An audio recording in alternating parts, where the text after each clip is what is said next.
Eto na, we have been reading similar texts in the past days and shocking para sa mga alagad ang mensahe ni Jesus. Marahil shocking din ang mga mensahe sa iyo ni Jesus sa mga panahong ito.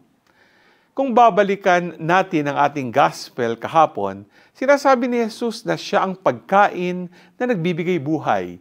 At dahil dito, hindi makapaniwala ang mga alagad ni Kristo at ang iba pa nga ay iniwan siya at bumalik sa kanilang mga bayan.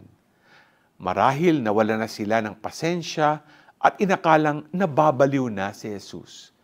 Ngunit sa gitna ng pagdududa, ang 12 apostles ni Jesus ay nagstay. Sila ay nanatili sa tabi ni Kristo. Sila ay naniwala na si Jesus ang tunay na pagkaing nagbibigay buhay. At ito ang patuloy na mensahe ng Easter. To believe in Jesus who rose from the dead. To believe in Him na nagsabing siya ang tinapay na nagbibigay buhay, ang buhay na walang hanggan.